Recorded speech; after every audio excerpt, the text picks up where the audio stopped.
Gentleman from Ohio, Mr. Jordan. Thank you, Mr. Chairman. At a memorial event for David Hamburg, Speaker Pelosi and I had a chance to discuss impeachment. Mr. Dean, who wrote that? I did. 1 month ago, May 11th, 2019, haven't we been too long in not giving Trump a meaningful moniker? Should it be deranged Don, deadbeat Don, demagogue Don? Thoughts, please, comments. Mr. Dean, who wrote that? I assume that was mine. It was yours. 19 days ago, May 22nd, 2019, there was this. We are witnessing Trump's massive cover-up of his criminal behavior. As POTUS, he's incapable of accomplishing anything. Mr. Dean, you know who wrote that? I suspect that was me again. It was you. I want to focus on that last sentence. As POTUS, as President of the United States, he, Donald Trump, is incapable of accomplishing anything. When you made that statement, Mr. Dean, what did you have in mind? You thinking about the 3.2% economic growth rate we had the last quarter? Thinking about the fact we got the lowest unemployment in 50 years? How about the fact the hostages are back from North Korea? Maybe you were thinking about this. When you said the President of the United States was incapable of doing anything, were you thinking about the fact that the embassy is now in Jerusalem? I mean, I think about this one. Every single candidate for as many cycles as I can remember, Republican and Democrat, have promised the American people, you elect me, we're going to move the embassy to Jerusalem. And guess what? They get elected and they come up with a million reasons why they can't do what they said they were going to do. But this president didn't. The embassy is now in Jerusalem. So I'm just wondering, what were you thinking about when you said he's incapable of accomplishing anything? Mr. Jordan, I think that under the parliamentary rules of the House, I'm refrained from addressing a full answer to your question.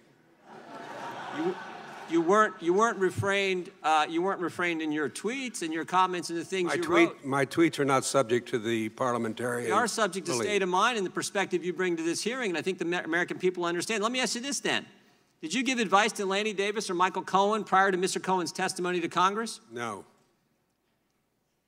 Well, you said on Aaron Burnett's show the night before Mr. Cohen testified in front of the Oversight Committee that Michael Cohen should, you said you had talked to Lanny Davis and that Michael Cohen should hold his testimony as long as possible from Republicans. You didn't say that to Mr. Davis?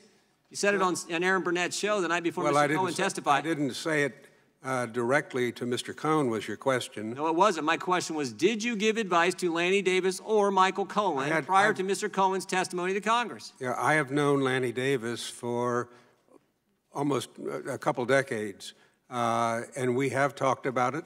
And I did say, as soon as you turn your testimony over, it will be picked apart. So you instructed Michael Cohen's lawyer to keep information from Republicans, to obstruct the committee work that we were doing in the Oversight Committee just a few months ago? You told that to Michael Cohen's lawyer? I didn't quite phrase it that way, no. You know what? They took your advice. I'm sorry? They took your advice. Did they? Yeah. Mr. Cohen kept his testimony from us for as long as possible. But you know what else Mr. Cohen did that day? Lied. Lied 7 times. And this is what I think concerns so many Americans. This is what concerns, I think, so many Americans about the work that's going on in this Congress, this 116th. The first announced witness of the 116th Congress was Michael Cohen, a guy who sits in prison today for lying to Congress. Today, Chairman Nadler brings in front of the Judiciary Committee a guy to talk about obstruction of justice who went to prison in 1974 for obstructing justice. I did not go to prison. Okay. You pled guilty to obstruction of justice. I'm glad you got to stay out of prison then, I guess. What bothers me the most, though, is this committee's failure to investigate how the whole Trump-Russia thing started. This is the Judiciary Committee. We're supposed to, how this whole thing began. And I said this a few weeks ago, but I want to remind this committee what the Attorney General of the United States said 8 weeks ago when he testified in front of the Senate. He said 4 important things about the beginnings of the Trump-Russia investigation. He said there was a failure of leadership at the upper echelon of the FBI. His words, not mine. Upper echelon. That's certainly true. Comey, McCabe, Baker, Strzok, Page, they've all been fired, demoted, let go, they're gone. Some of them are under investigation by the Justice Department. He said spying did occur. He said it twice. He said there's a basis for his concern about the spying that took place. And he used 2 terms that, again, I think this committee should find frightening and should be looking into. Unauthorized surveillance and political surveillance. Scary terms. So the good news is, even though this Congress has memorandums of understanding between the key committee chairmen on how they're going to coordinate their attack on the president, even though this Congress' first big witness, first big hearing, Michael Cohen, a guy who sits in prison for lying to Congress, and even though we now have a guy testifying about obstruction of justice who pled guilty to obstruction of justice, we should be looking into the things Bill Barr's looking at. Now, the good news is Mr. Durham's doing that. But this is the part I think that frustrates so many.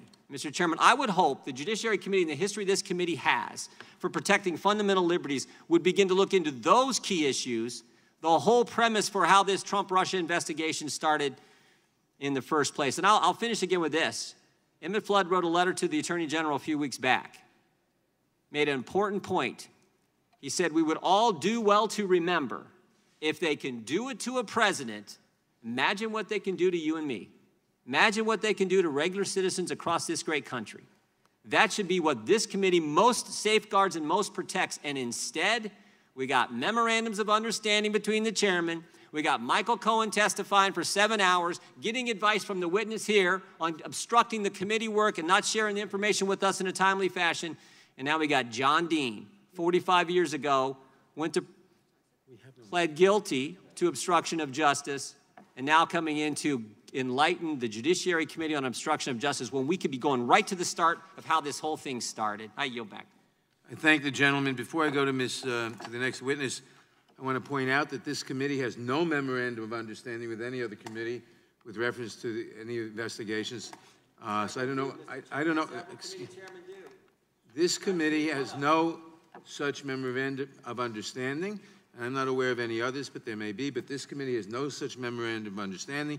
And number two, since the gentleman from Ohio cast aspersions on the witness, I would remind everyone that after Mr. No, I didn't, Mr. Chairman. I read his statements. I did not cast aspersions. I read his statements. Very well. Since I believe the gentleman cast aspersions. You're wrong. Fine. Since I believe the gentleman cast aspersions on the character and truthfulness of the witness, I would remind everyone that after exhaustive testimony in 1973, when the tapes were revealed, it was revealed that everything that Mr. Dean said was correct and truthful. The next witness... Mr. Chairman, if I could. The gentleman from Georgia is recognized.